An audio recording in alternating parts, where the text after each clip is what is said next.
welcome. This is Let's Plays of Failure. I'm Kevin, and I just wanted to do a little audio vlog for y'all because somebody has been hogging all the fame and fortune. That'd be Sword over there.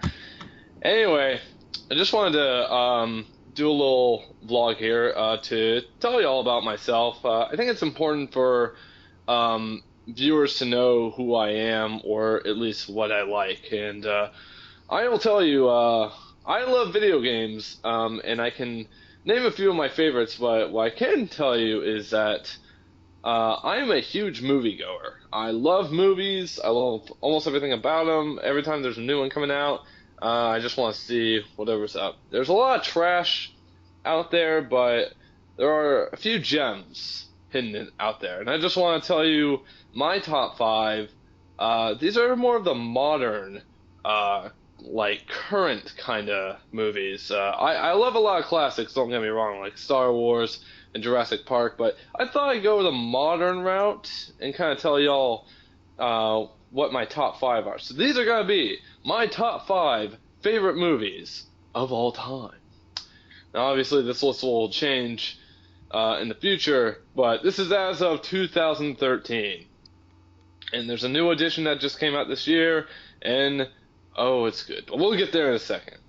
So I'm going to tell you what they are and talk about them as I go. So number five is going to be the video game Disney sensational Wreck-It Ralph. Now I got to tell you, when I heard about this movie coming out, it was very odd. It was very different. Wasn't too sure about. I'm not too sure about a lot of video game movies. As you'll see when we get further down the list, you can see my initial reactions is very poor. But when I heard about this movie and I saw it, I saw all the characters around it, and I thought that was pretty cool. But how are they gonna do this? I saw Sonic in there. I saw Pac-Man. I was like, how are they gonna get the licensing on this? Is Sonic gonna be in the movie? I mean, it's Disney. I mean, Disney doesn't own Sonic. I mean, let me tell you, Disney owns a lot of stuff, but it doesn't own Sonic, and a few other video game retro titles. But I watched it, and I saw the trailer for it. It was really good looking. So I thought the Ralph character was very hysterical and funny. So I gave it a try. And when I went in, I was not disappointed. It's gotta be by far one of my favorite kid-friendly films, and I grew. I mean, everyone grew up with kid-friendly films. Disney is a master at them. I think anyone who would have a favorite film, it would be Disney to make it. Disney's made a lot of good stuff. Toy Story was probably. Actually, Aladdin was my first Disney film, and then Toy Story was the second one, and I still love it to this day, but Wreck-It Ralph definitely hit it up there. It's got my favorite thing, video games. It's got a Call of Duty reference in there. It's just got it. I mean, it even mixes the genres of gaming: racing, shooting, adventure. I mean, it's pretty out there. It has a nice story, a plot hole here or two. Not really a plot hole, just a couple things I can nitpick about, but it's still pretty good. Ralph, I said before, is funny. He's very likable. Some characters you find in kid films are very annoying, and are just plain shut up, get on with the movie, so I can go home and my stupid kid can fall asleep. But Ralph he's really a likable character. I like the design for him. It's very not really getting out with his hair. I mean, he's kind of like he lives in garbage, so I guess they're going with that route. I like the overalls. It's like a nice little homage to Mario. So that's what I'm kind of going with. Also his hands, it's pretty cool. Fix-It Felix. I like his character. Again, it's very Mario-like. I like Felix. He's very Mario-ish. He's all about being good, which is who he is. I like his concept and how it can actually harm him at times. So yeah, and by far my favorite character, Jane Lynch's character is okay. I mean, who cares what her name is? It's Jane Lynch, but I like her character. It's just it's I loved her backstory. Her backstory was just downright hilarious. Um, but her character herself, she's very basic. She's very generic. She got the job done. Let's just go with that. And by far my favorite character, and I thought I would be extremely annoyed by it, but Vanellope von Schweetz. She is just funny. Sarah Silverman did a great job making a cute kid character that's annoying, but the good kind of annoying. Um, they did really well with that character. The story itself, it kind of goes back and forth in some places. Like, well, this is happening, another thing is happening. We have to worry about that, but we also got to worry about that. There's so many things happening. I don't think kids would really grasp how many things are happening in this game. In this, I'll say game, in this movie. So there's a lot of things to keep up with, but it does very well tying it all together. But one thing happens and kind of makes the other thing not important, and it's like, where are we even watching? But like I said, it's very good, very fun time. A lot of video game references, but not too many. And I hear they're making a sequel at some point, and they're featuring Mario, so that's gonna be really fun. I can't wait for it. So Wreck-It Ralph, number 5. All right.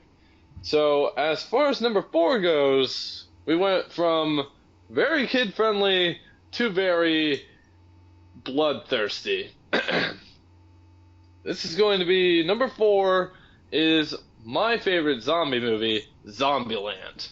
Let me tell you, the title alone just plays it simple. It's a zombie apocalypse that you want to be part of, and everyone wants to be part of a zombie apocalypse. Hey now, I know you have that shotgun in your wall case there, and I know you're ready. You're ready for the zombies. Now, everyone, at least everyone nerdy, loves a good zombie flick. Sometimes zombie films are stupid and really dumb, but this one takes stupidity and dumbness, but to their advantage. It's really just rules on how to survive a zombie apocalypse, and and how to have fun with it, and just finding people along the way and getting to know them better, and well, not really, but you know what I mean. Kind of just rambling here. So what I really liked about this film is that I didn't really I didn't catch the intro to it at first. In fact, I didn't see this in theaters, which is kind of disappointing. I was actually a little scared because I'm kind of I guess when this film came out it was like 2009. I don't really know, but I've always been kind of a wuss when it comes to horror flicks. Even bad ones, I still get a little jumpy. I'll watch them with people socially, of course, but by myself, nah, it's really not for me. But I didn't know this was supposed to be funny. In fact, when I found that out, it was already at theaters, and I was like, oh, I kind of wanted to see that now. But I watched it one year at the beach with my family. We kind of skipped the intro. We got to the part where they meet Emma Stone, and then Emma Stone and her little sister, who's really annoying, but she pulls out in the end. Emma Stone, she tricks them, steals her car, and gets away with it. And the only reason they came back is because their car was messed up. I find that really funny. In fact, there was a part earlier where Emma Stone, like, there was an alternate scene where Emma Stone actually feels sorry for leaving him behind. And they go back for that. But, that's kind of out of their character. It's funnier that, the car broke down, so obviously they need to trick him again. So it was really funny. It was really well done. I love her character. It's a really interesting movie. Emma Stone's character, she can't really trust anybody. She's gotten by in life by stealing and and lying. Same as her little sister. I don't really know that's kind of the point, is that you don't really need to know their backstory that much. But you get a little scene of a glimpse of what their lives used to be like, and then they see how it affects their life now in Zombieland. Um, I love the cowboyish ruffian. I don't. I'm gonna get a lot of flack for this, but I don't exactly remember his name. I know it's based off a place he needs to go. It's not Tuscaloosa. I don't. I really can't remember. Um, but Tallahassee. I think his name is Tallahassee. Anyway, I love his character. He's really just gun ho. He loves killing zombies. He's really good at it. The grocery scene was my favorite by far when he kills a zombie. Um, and Jesse Eisenberg's character, he's very paranoid, but it's kind of like, what would you do in a zombie apocalypse by yourself? You're gonna be paranoid as heck. And he's made a rule list of himself, and he's and meeting these people really changed him, and I kind of like that. Enough about the characters, but yeah, it's really just I always looked at this movie as a fun movie. I think everyone needs a fun movie in their favorites, and this is definitely one of mine. It's really just a good time. I would love to live in this world. I mean, think about it. I mean, going around with a chainsaw, some guns, whatever car you could hotwire, ramming down zombies, and going to live at any place you want. Now, think about this. If you wanted to go live any place you wanted in a zombie apocalypse to hide out and stay, I'm pretty sure we would all choose the Playboy Mansion. That could just be me, but I'm pretty sure it's Playboy Mansion, or anywhere with a nice beach house, for that matter. I love beach houses. I can't really say much more about this film. Clown zombies, good lord, that was scary. Um, the whole fact that Tallahassee just wants to go and get his Twinkie, that's just hilarious. I wonder what he'd say if when he heard about the Twinkie thing about it now. Anyway, that's pretty much all I have to say about Zombieland. I know they tried to make a TV show out of this. That was their initial goal, is to make this into a TV show, but it didn't work out. Well, I mean, one, you can't get these actors. I mean, they're far too busy. You can't get these actors to do a TV show. That's just way too much to ask of them. You'd have to pay way too much money, and also they're far too busy. So what do? You make it online, and you get crappy replacements. Yeah. I think we should have just left it at this, or at least made a sequel. I don't know how you'd make a sequel, because I think this film actually just is good by itself. You really don't need to go on. It would have been nice, but adding a TV series to something would have just made it crappier, so I'm good with this. Yeah. Also, just one more thing to Emma Stone. I love all the movies she's in. I mean, zombies, Spider-Man, I mean, it kind of just shows what her personality likes, and I think every nerd just loves her now. Alright, moving on to number 3. This is a really recent film. It came out this year, and it's by far one of my most favorite films to watch. I hope there's more to this film in the future. I doubt it, because it didn't really do so well. Well, I'll talk about that later. This film is Pacific Rim. And oh my god, is this just the movie for every guy who loved Godzilla, giant robots like Gundam, or just anime, whatever you like. Oh, and Portal, because GLaDOS is in the movie. It's just insane, and the freaking theme song to this movie is super hype. Sword, I want you to put in the theme song to this film right now if you can. Just do a little nice little thing. Maybe have some giant robots fight. I don't know. This film was amazing. It was all I could ask for. There was a lot of goofy moments and a lot of just a lot of fun to be had with this film. There were slight disappointments. I'm not gonna lie. As in, like, there are other giant mechs, fighting these kaiju. And the giant mechs are shown, and they have like all these like cool things about them. Like one has a third arm to, like has an axe with it. Another one's like one of the first Jaeger. They're called the giant robots are called Jaegers. And it's an older Jaeger, like one of the oldest ones out there. So it's like primitive technology can still beat these things. And there's also Striker, which is probably one of the best out there. It was still kicking butt with its chest missiles. And then there's the Gypsy Danger from America. And oh my God, they couldn't have made this any better.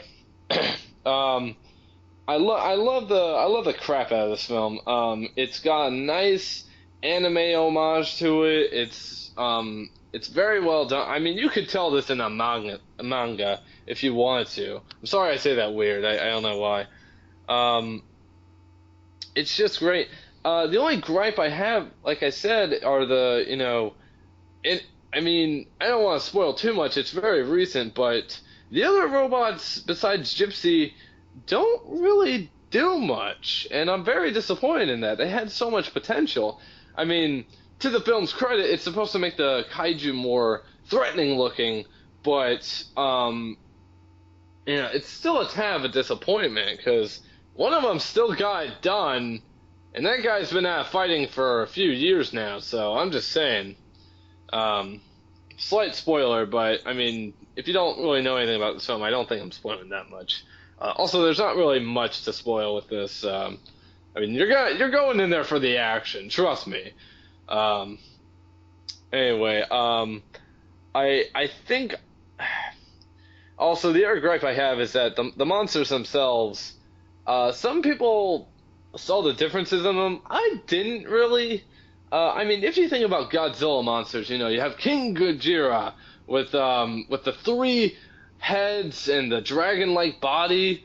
Then there's Godzilla, the giant, dinosaur-looking thing.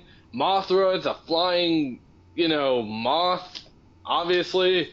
You have all these different monsters and different variations and different powers. Some of these monsters do have different powers, and that's really cool. But some of them just seem plain and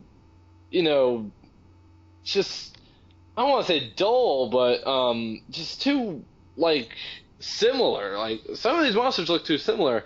Leatherback is interestingly glows, but and Knifehead was really cool, but some of the monsters just kind of all look like Knifehead in a way.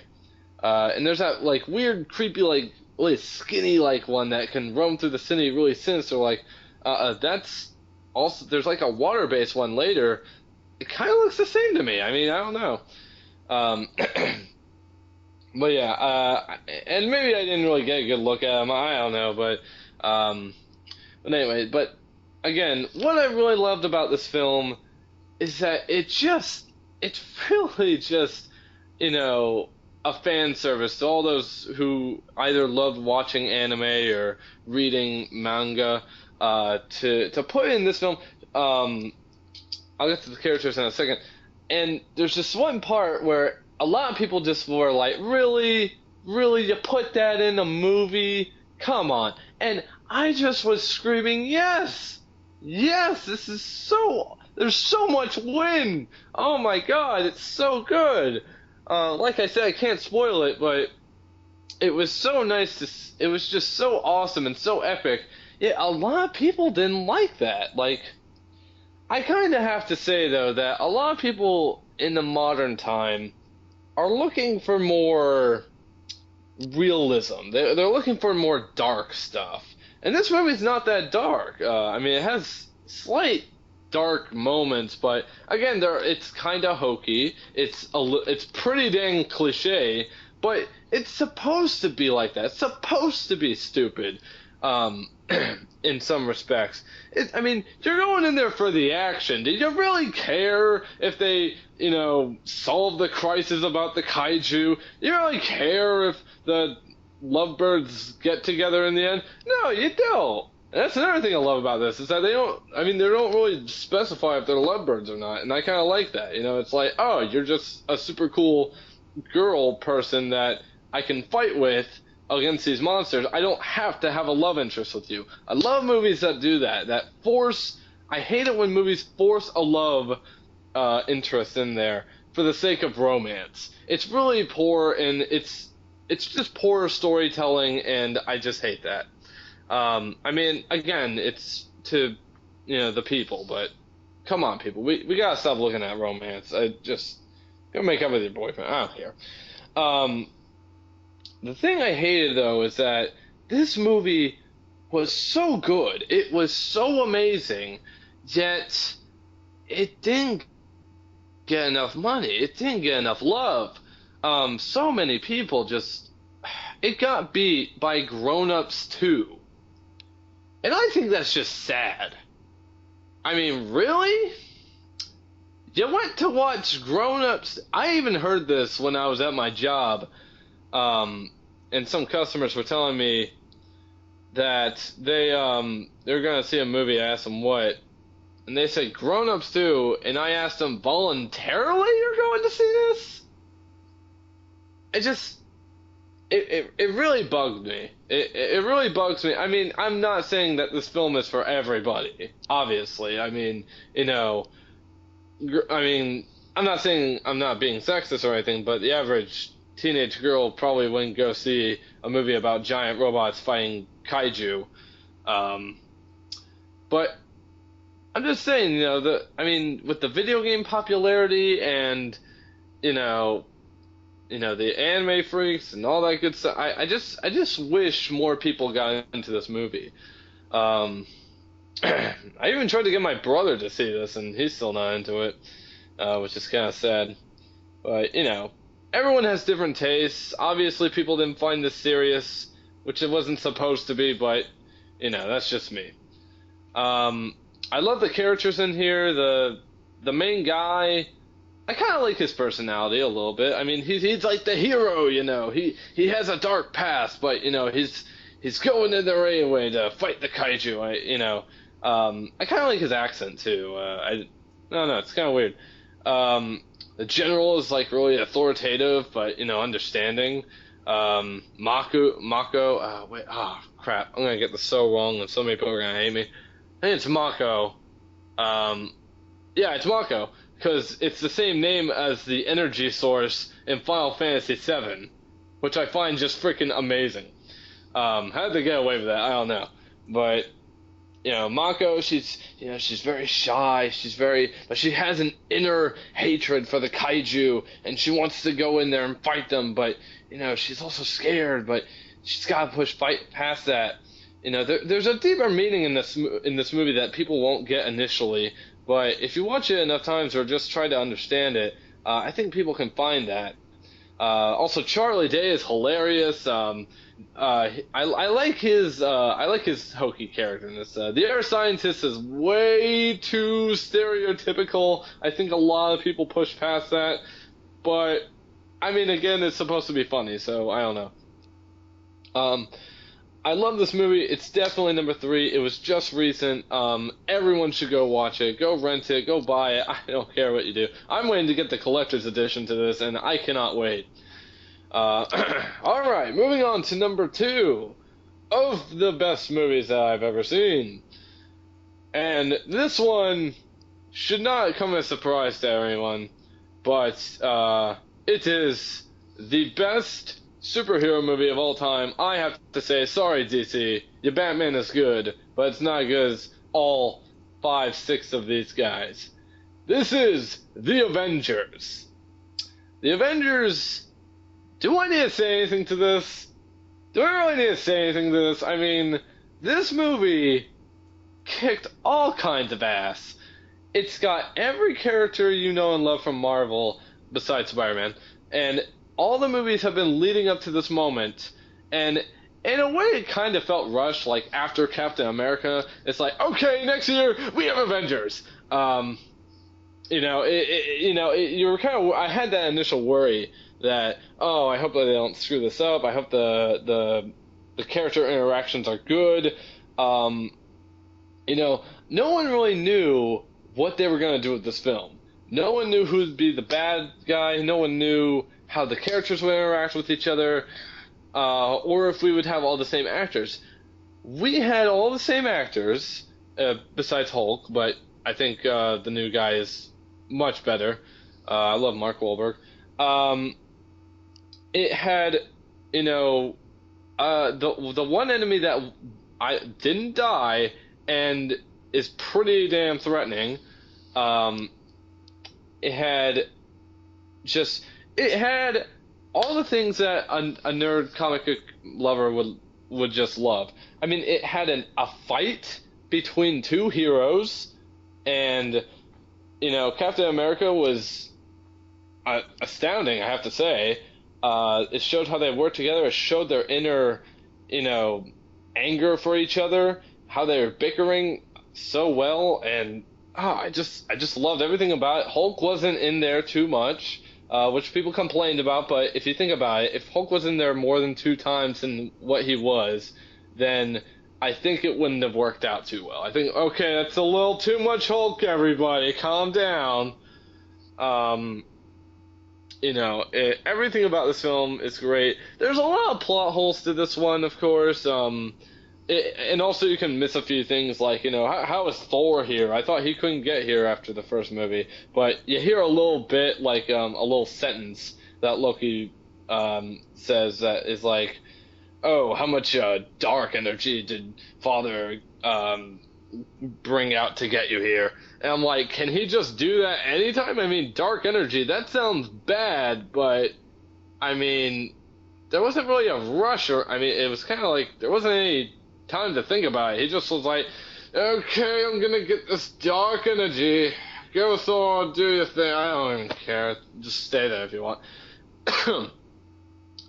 um, Robert Downey Jr. was amazing in this. I loved everything that he did in this movie. Like everything that his interactions with the other characters were the best. I have to say, especially his anger for Captain America. I really like that. Especially little tidbits like where he says, "That's the guy my father used to talk about all the time." Um, it's just great. There's so many little things in this movie that little things to me are a big deal in my opinion. This is getting into my personality. To be honest, when you talk about little things to me, like if there's a lot of little things, it can be either really good or really bad.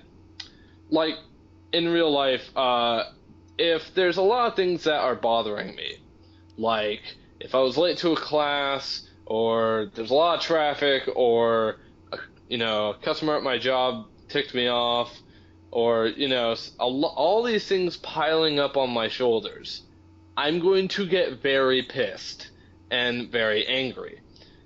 So little things to me are a big deal. And now that's a negative context, but for this, like Avengers, if you put them in a positive context, put little interactions, fights with each other, and just other things to make the film just pop. Like how the fact that, for some reason now, like every time Iron Man glows, he's glowing blue instead of white. I don't know. It made his character pop. Um, and the different outfit Captain America has.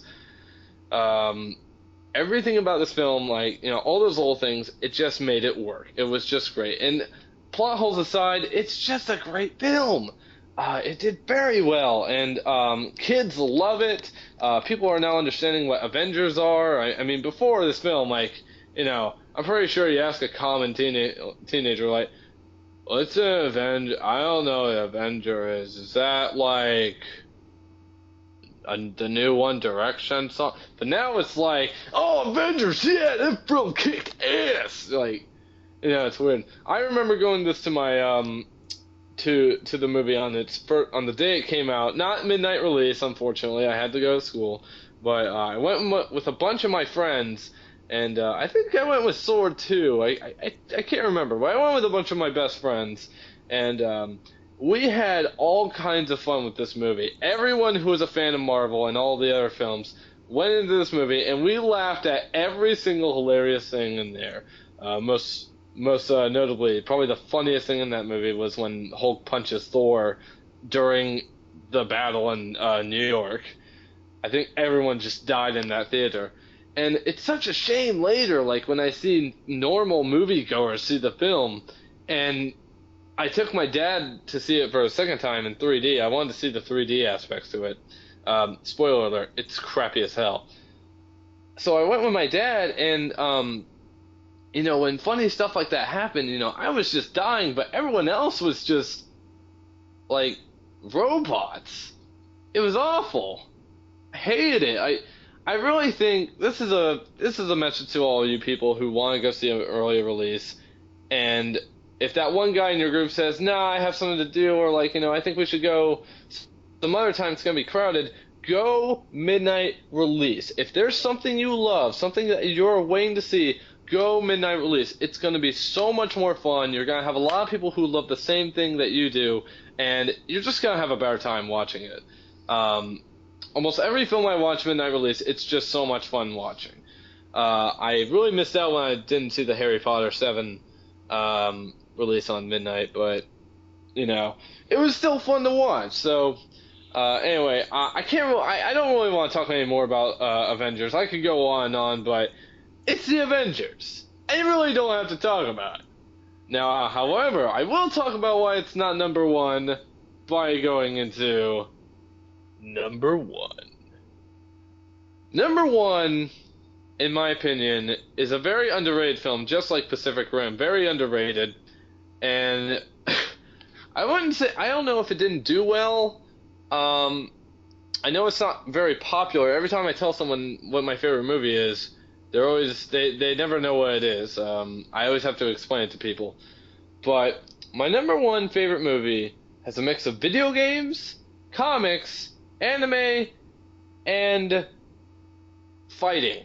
And and romance and comedy, and it's just got all my favorite things in one. My number one film is Scott Pilgrim versus the World. Sword, if you're listening to this, I want you to put some Scott Pilgrim music in here. We Are Sex Bomb, whatever.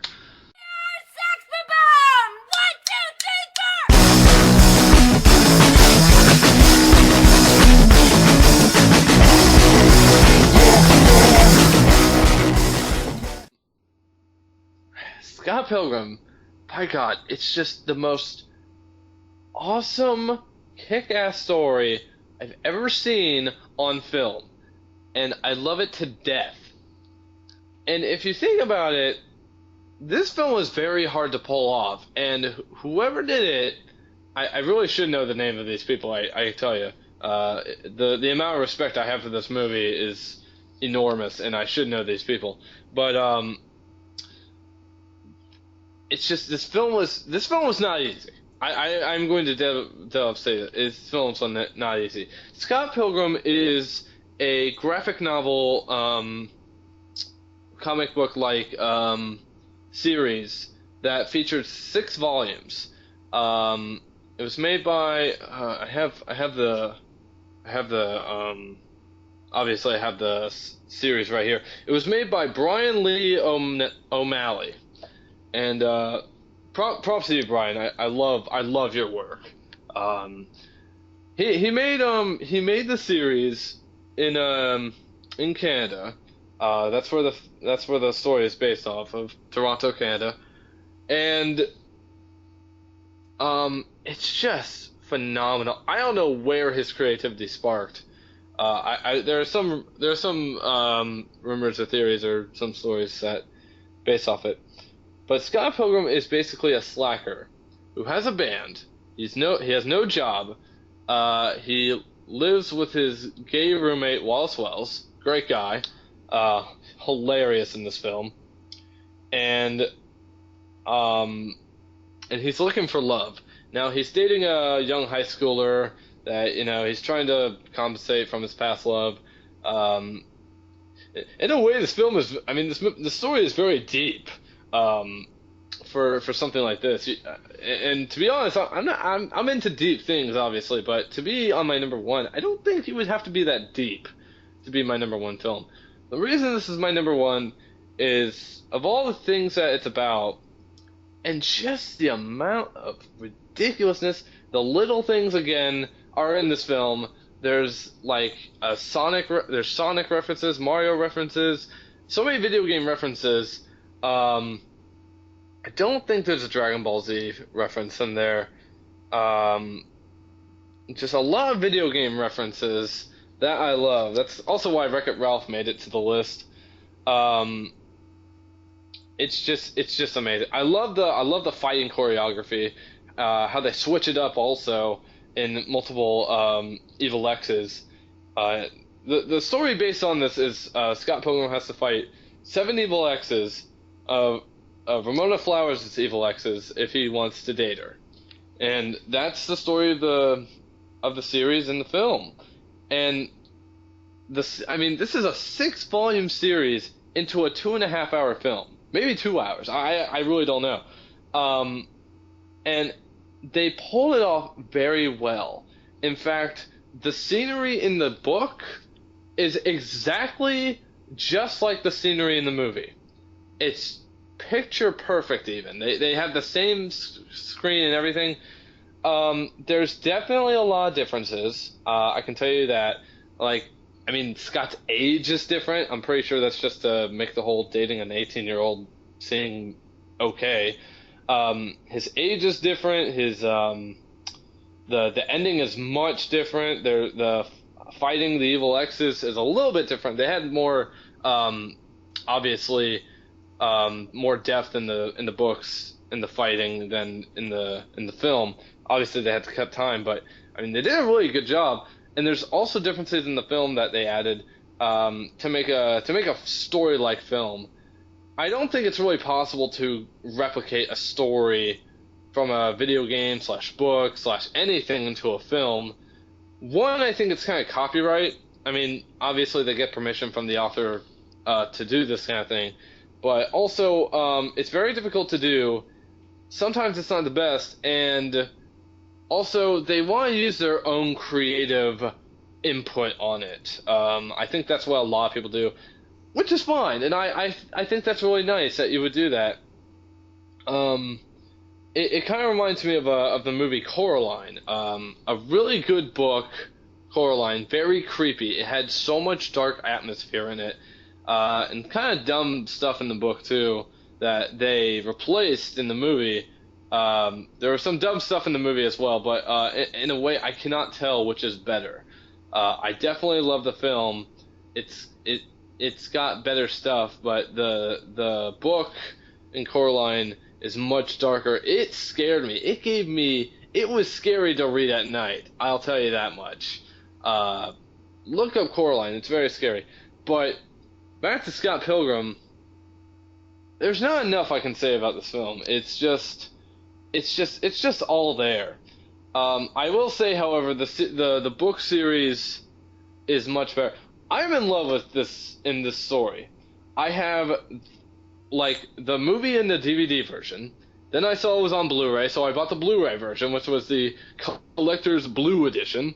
Then there's a freaking steel holographic case that has a different design concept art on the box. It's a steel case, so I bought that. So I basically have 3 of the same movie. I have a poster literally in my room right now, framed. I have the 6-volume series right next to me. I'm reading it. I'm reading it for the 3rd time now.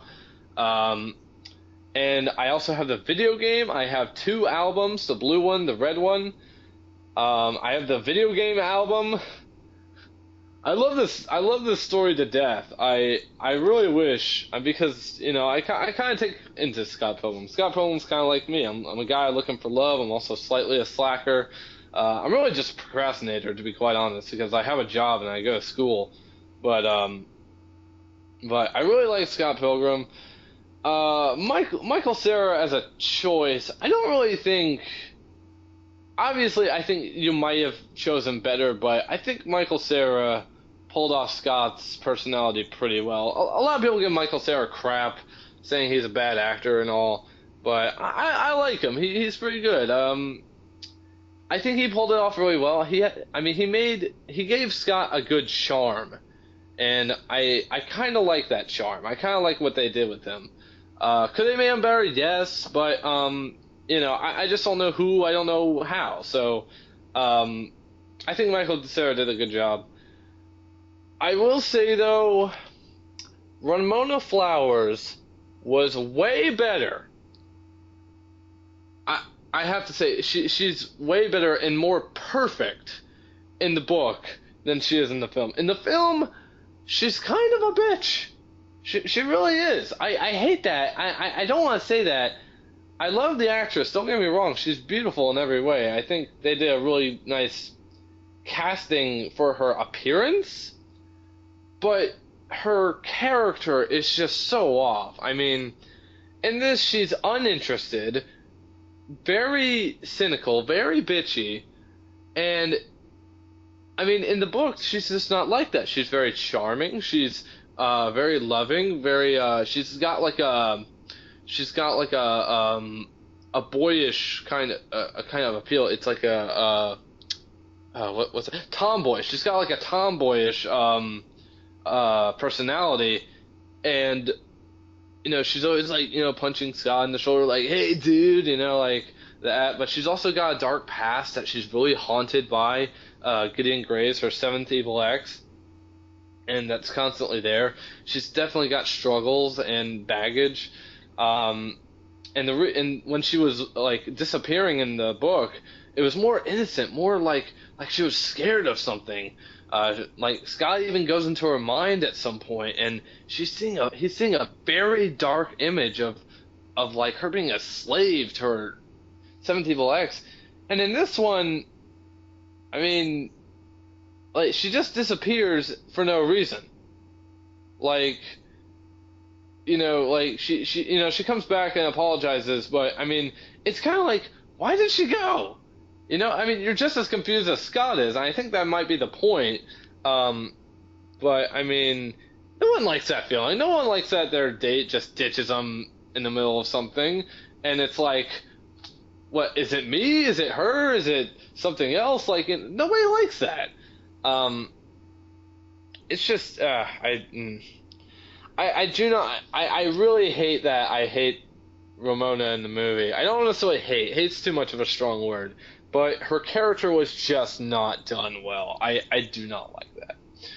I could also go on to other characters like the Katsunagi twins not being who they are. But I mean, again, in a 2-hour movie, they got a whole 6-volume series into a movie. I think that was done really well. I think it's pretty much almost perfect, just, with Ramona's character and all. The ending in the book was much better as well. Scott's final weapon was way more threatening looking and way more awesome. It's also not the power of self-respect, it's the power of understanding. It's a friggin' buster sword, not a samurai katana. Oh, and also Gideon is way more messed up in the book and in the movie. In the movie, they have a cheap gimmick, kind of cliche. I mean, it's kind of dumb even, but it's funny in a way. Again, did not really like personality. Also, the movie's ending is also slightly unsatisfying. I know I may be talking a lot of negatives about this movie, but this movie, I'll explain in a second. The ending in this movie was very unsatisfying as well, because you're left kind of going with that he should be going with Knives instead of Ramona.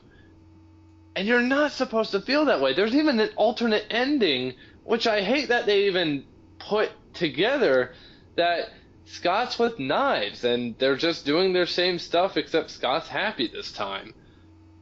I mean, that doesn't make any sense. If Scott wasn't happy before, he shouldn't be happy now. That's not how that works. And in the book, again, I hate saying that, going back to the books, but Knives realized that she doesn't need Scott anymore. She's moved on. Um, he tries to go into her life, but it turns out it's not for the best, and it's really awkward. Which they did really well in the book, trying to make that justification. In this, it's like, I mean, like, it's like he should go with Knives because they really care for each other now. But in the end, Knives says, you should go with her. You've been fighting for her this whole time. What are you doing? Go after her. And I was like, yes, that's what he should do. But it was really awkward. It was really unclear. It's like, yeah, they went out, they did it again, finally, but it wasn't done right. I don't really like that.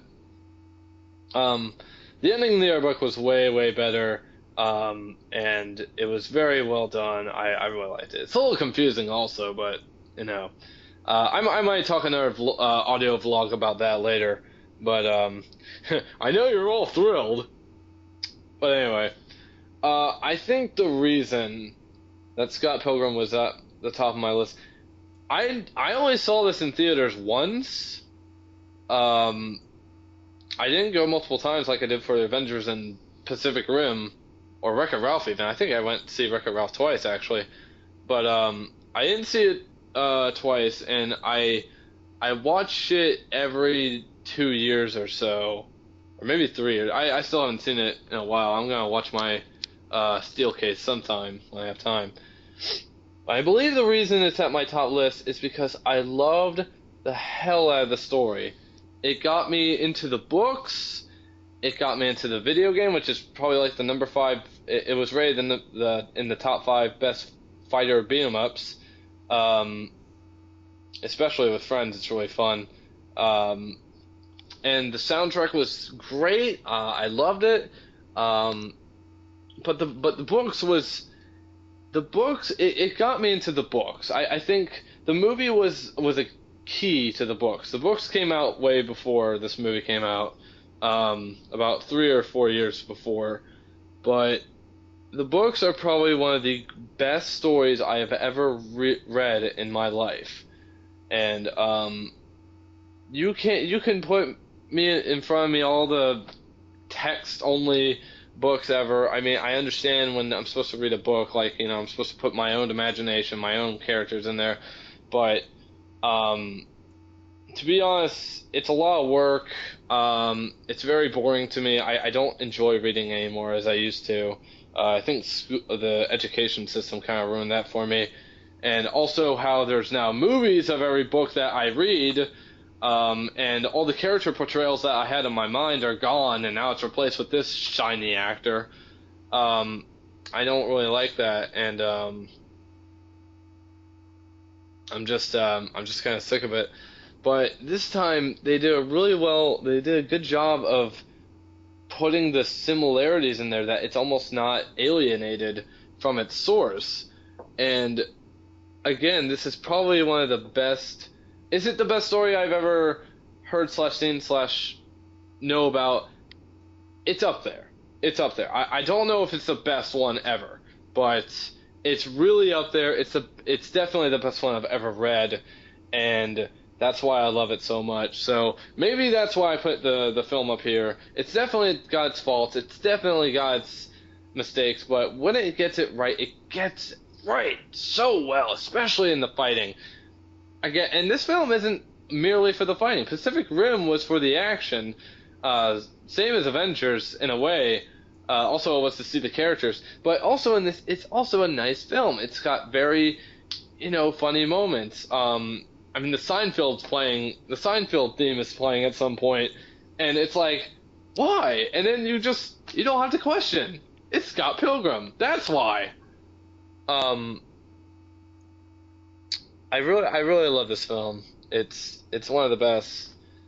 That's why it's number 1. It was a gateway into the series, and that's why I love it to death. So, in fact, I'm just gonna end it on this note. When I saw the trailer to this was what I was talking about earlier. When I saw the trailer for this, I didn't think much of it.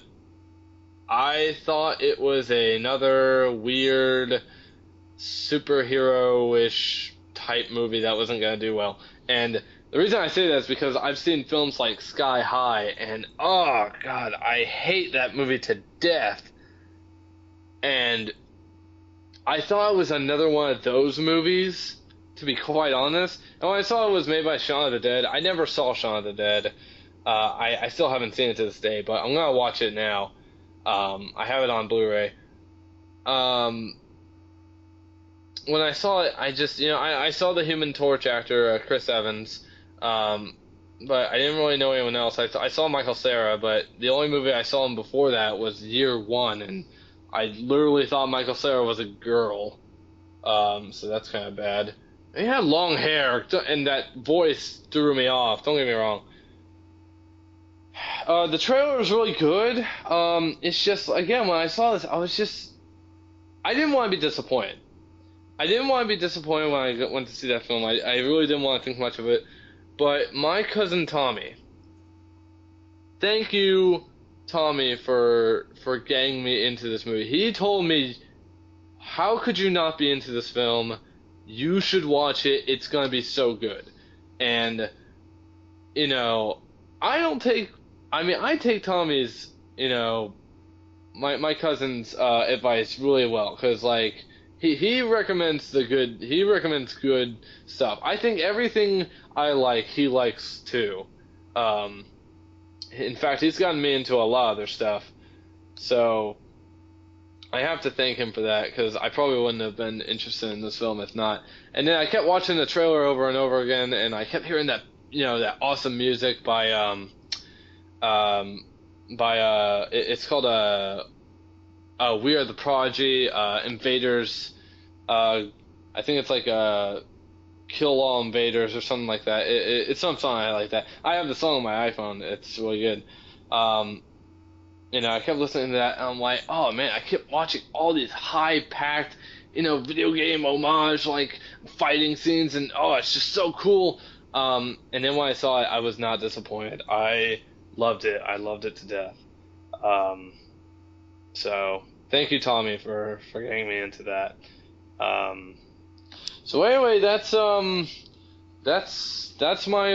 spiel. Those are my top 5 favorite movies. I hope you could bear witness to that, and I hope Sword did a good job editing with all the sound clips and photos to show each and every movie off. Thank you so much for listening, and I'll see you on the next vlog, and hopefully maybe sooner or later, at some point, when we're finished commenting and editing, we'll have Infamous 1 and maybe a Dark Knight. Goodbye!